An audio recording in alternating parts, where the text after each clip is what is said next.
It's the 21st century. So why are Indian women still living like medieval slaves? Delhi, May. The temperature outside is 43 degrees Celsius. No shade, no protective gear. A group of women silently walks across the gravel ground, each carrying a 50-kilogram cement sack on her head. The wind whips dust into their faces. Sweat runs down their necks, soaking the tattered collars of their saris. The youngest is the girl at the front, frail, with blood on her shoulder, her head tilted heavily to one side. But she does not stop. None of them do. They walk on as if used to carrying not just the weight of raw material, but the weight of fate itself. They are not angry. They do not complain. They do not even seem resigned. They are simply silent, like shadows passing through the chaotic noise of a modern construction site. In the middle of the 21st century, this scene feels like it has leaked from the 18th. Behind every sack of cement lies a life. Behind every step, a society that has long placed women at the bottom, and then forgotten them there. This video is about pain, quiet, relentless, voiceless pain, carried by women who bear the burden of an entire society, yet remain unnamed. If you've ever thought endurance is a woman's virtue, perhaps it's time to look again at those blood-stained shoulders. Walk with us to look deeper into a reality many prefer not to see, but must be seen. एक सूखा अर्ध पहाड़ी इलाका, जहां की जमीन को कभी खेती के लायक नहीं समझा गया था, वहीं अब एक ऐसा फार्म खड़ा है जो राहगीरों को रुकने पर मजबूर कर देता है। यह किसी बड़े पैमाने के कारण नहीं, बल्कि एक अनोखे विचार के कारण है, गधों का पालन। पर यहां के गधे उन दुबले पतले जानवरों जैसे नहीं हैं जो फिल्मों में गाड़ी खींचते दिखते हैं। यहां 500 से अधिक गधों को छोटे छोटे समूहों में साफ सुथरे, खुले और सूखे बाड़ों में रखा जाता है। आसपास की पहाड़ियों से आने वाली ठंडी हवा वातावरण को हमेशा ताजा बनाए रखती है। फार्म में दुर्गंध तक नहीं होती। तो सवाल उठता है, गधे ही क्यों? गाय या सूअर जैसे आम जानवर क्यों नहीं? जवाब है, गधों की कम लागत और जबरदस्त सहन शक्ति। वे बहुत कम खाते हैं, मुश्किल से बीमार पड़ते हैं और उन्हें खास देखभाल की जरूरत नहीं होती। लेकिन उनका उत्पादन मूल्य, मांस, दूध और त्वचा से मिलने वाला जिलेटिन काफी ऊंचा और स्थिर होता है। एशिया और यूरोप जैसे बाजारों में गधे के उत्पादों की भारी मांग है, जहां इन्हें औषधीय या विशिष्ट खाद्य उत्पाद माना जाता है। सिर्फ एक साल में यह फार्म 100 टन से अधिक गधे का मांस, लगभग 50,000 लीटर दूध, जिससे मुख्यतः चीज और कॉस्मेटिक बनते हैं, और 2,000 से अधिक उच्च गुणवत्ता वाली खालें निर्यात के लिए तैयार करता है। यह आंकड़ा पारंपरिक पशुपालन करने वालों को चौंका देता है। असली मोड़ तब आया जब गधे के दूध से बना चीज अंतर्राष्ट्रीय कृषि मेले में पुरस्कार जीत गया। जो एक समय अजीब विचार कहा जाता था, वह अब सीखने और अनुसरण करने का केंद्र बन गया।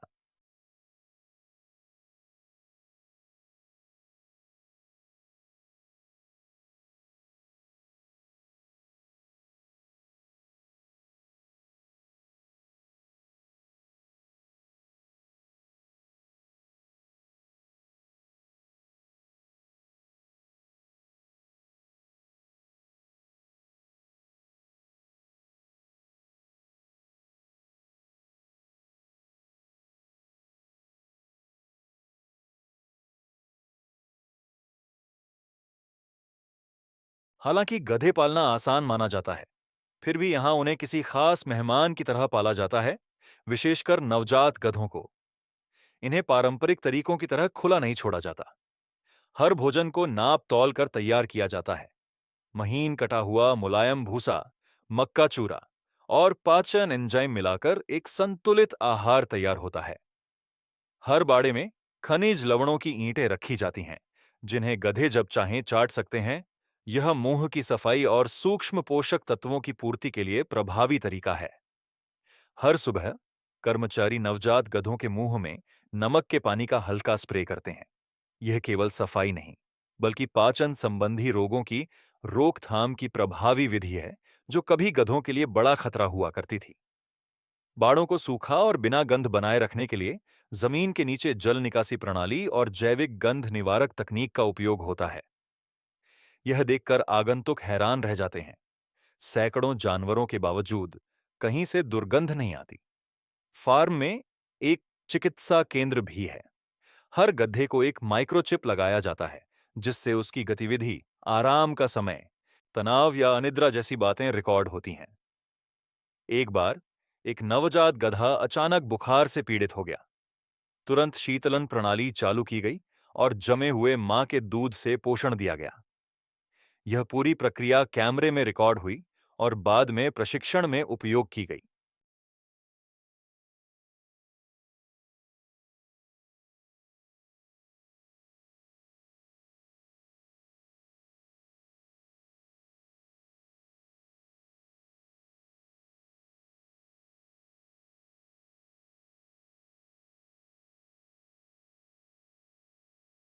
बहुत कम लोग सोचते हैं कि किसी फार्म का सबसे प्रभावशाली हिस्सा उसका वध क्षेत्र हो सकता है, जिसे अक्सर डरावना और निष्ठुर माना जाता है।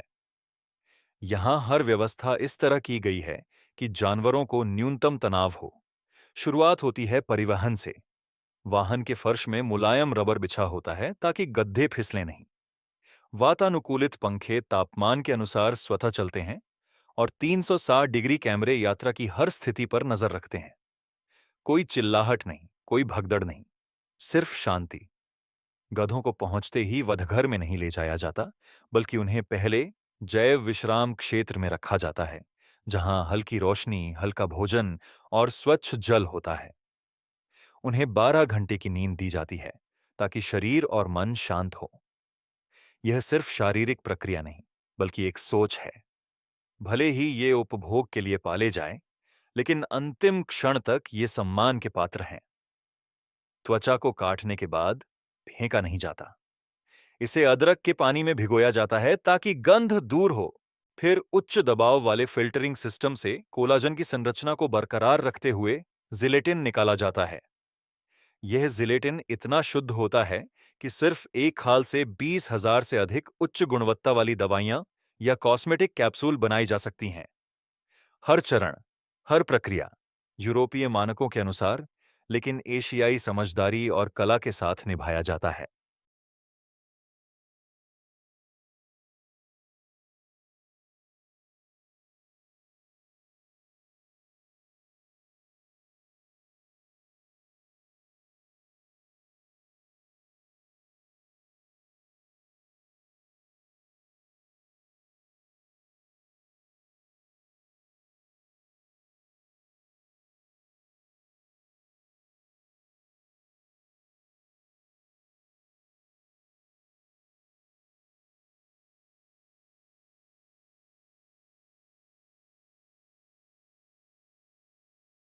वध और प्रसंस्करण क्षेत्र के ठीक पीछे पेड़ों के बीच एक लाल छत वाली ईंट की इमारत दिखाई देती है, जिसे पूरे फार्म का मुख्य रसोई घर कहा जाता है।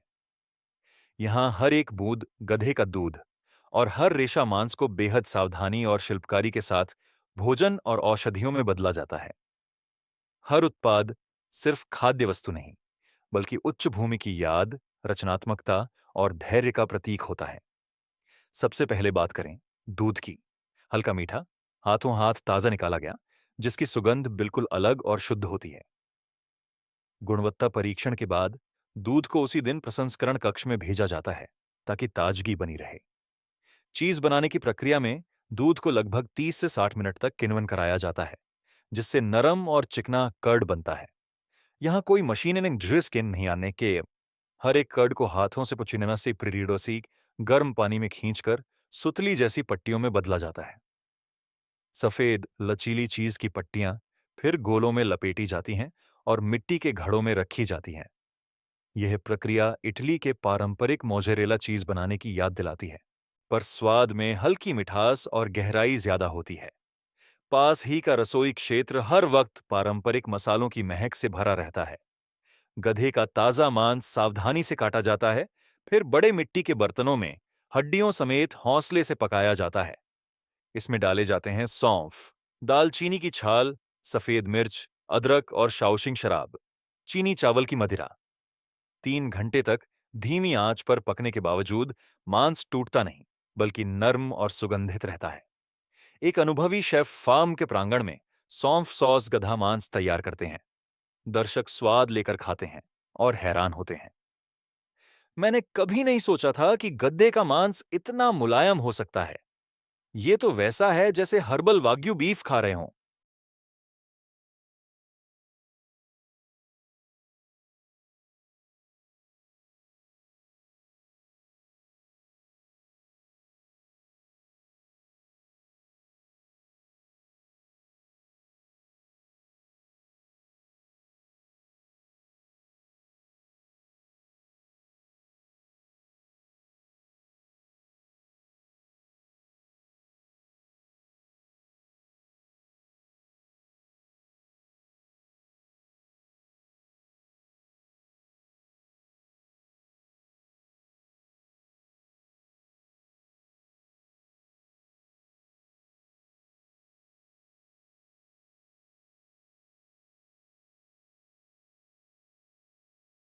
गड्ढे के फार्म से बाहर निकलते ही एक पत्थरों से बनी पगडंडी पर्यटकों को एक नए क्षेत्र में ले जाती है, जहां शोरगुल की जगह शांति छा जाती है।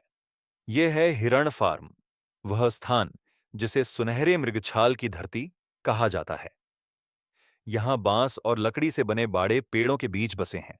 हर बाड़े में केवल 5 से 7 हिरण रखे जाते हैं, ताकि अधिक भीड़ भाड़ से उन्हें तनाव न हो।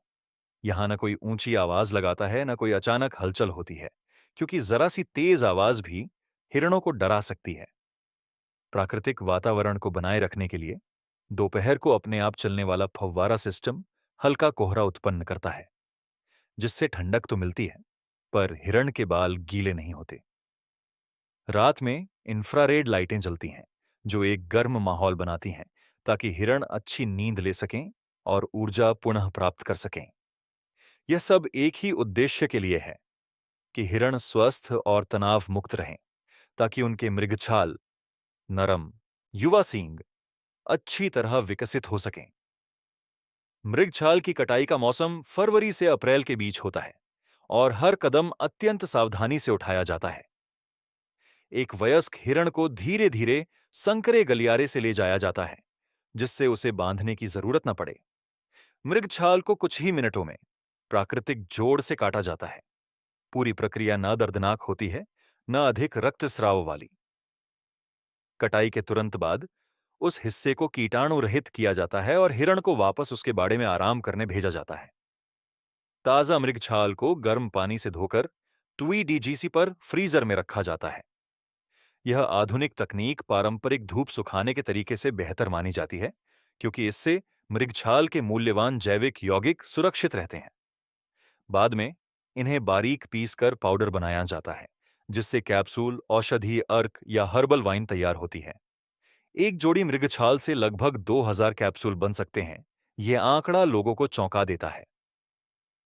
अंतर्राष्ट्रीय बाजार में अगर एक जोड़ी मृगछाल मानकों पर खरी उतरती है, तो उसकी कीमत 40 लाख वियतनामी डोंग, लगभग 831,000 तक हो सकती है, और मांग इतनी ज्यादा होती है कि आपूर्ति पीछे रह जाती है। जहां ज्यादातर फार्म केवल पशुपालन और खाद्य आपूर्ति तक सीमित होते हैं, वहीं यह स्थान कृषि, पारंपरिक चिकित्सा और उच्च स्तरीय सौंदर्य उद्योग का एक अनूठा संगम बन चुका है। इन दिनों सबसे ज्यादा चर्चा और लोकप्रियता बटोरने वाली सेवाओं में से एक है हिरण के मृगछाल से स्नान। इसमें ग्राहक को ताजा मृगछाल के अर्क से बने विशेष घोल में स्नान कराया जाता है। यह सेवा फिलहाल चीन और दक्षिण कोरिया के कुछ चुनिंदा स्पा में परीक्षण के तौर पर शुरू हुई है। इसका प्रचार त्वचा को पुनर्जीवित करने, रक्त संचार बढ़ाने और उम्र बढ़ने की प्रक्रिया को धीमा करने के लिए किया जा रहा है। आने वाले वर्षों में फार्म एक अंतर्राष्ट्रीय स्वास्थ्य रिसोर्ट शुरू करने की योजना बना रहा है, जहां मृगछाल और गधे के दूध पर आधारित उपचार सेवाएं प्रदान की जाएंगी। उत्पादों की बात करें तो यहां जानवरों का कोई भी भाग व्यर्थ नहीं जाता। प्रसंस्करण के बाद गधे की खाल को कोरिया और यूरोप भेजा जाता है, जहां इससे प्रीमियम कोलेजन कॉस्मेटिक तैयार किए जाते हैं। हिरण की मृगछाल कैप्सूल, औषधीय अर्क या कच्चे माल के रूप में निर्यात की जाती है। गधे का मांस भले ही आम बाजार में कम दिखता है, पर शंघाई, बुसान और सिंगापुर जैसे बड़े शहरों के विशेष रेस्टोरेंट से इसके नियमित ऑर्डर आते हैं। ये सफर आसान नहीं रहा। शुरुआत में इस मॉडल को अजीब और अस्वाभाविक कहा गया। लोगों का मानना था, गधा और हिरण तो देखने के लिए होते हैं, इन्हें कौन खाएगा? या गधे का दूध कोई क्यों पिएगा? पर आधुनिक तकनीक और स्थानीय ज्ञान के संतुलन से उन्होंने यह मिथक तोड़ दिया। सबसे बड़ा बदलाव तब आया जब पहला उत्पाद दल कोरिया निर्यात हुआ और वहीं से पारंपरिक चिकित्सा संस्थानों के साथ सहयोग की श्रृंखला शुरू हुई। अब यह फार्म केवल उत्पादन स्थल नहीं, बल्कि एक शोध और विकास केंद्र बन चुका है, जहां औषधीय और स्वास्थ्यवर्धक उत्पादों की खोज और परीक्षण किए जाते हैं। जब सूरज पश्चिम की ओर झुकने लगता है, हल्की नारंगी रोशनी फार्म की सुनहरी घास पर पड़ती है और उसी में हिरणों का झुंड धीरे धीरे कैमरे के फ्रेम से गुजरता है। चीज बनाने वाले क्षेत्र में कुछ बच्चे पानी के घड़ों के पास खेल रहे होते हैं। उनकी हंसी उस शांत दोपहर में जीवन की धड़कन बन जाती है। तकनीक और शहरीकरण से भरी इस दुनिया में अब भी ऐसे फार्म मौजूद हैं जो परंपरा और नवाचार को साथ लेकर चलते हैं। यहाँ हर जानवर सिर्फ आय का स्रोत नहीं, बल्कि इस धरती की आत्मा का हिस्सा है। हर बूंद दूध, हर धागा चीज, हर जोड़ी मृगछाल एक कहानी कहती है। कहानी इंसानों की, प्रकृति की और टिकाऊ मूल्यों की। क्या आपने कभी सोचा है, ऐसे और कितने फार्म इस दुनिया में चुपचाप जिंदा हैं? यह यात्रा तो अभी शुरू हुई है। हमारे साथ बने रहिए ताकि हम मिलकर खोजें इन पहचाने हुए जानवरों की अनजानी दुनिया को।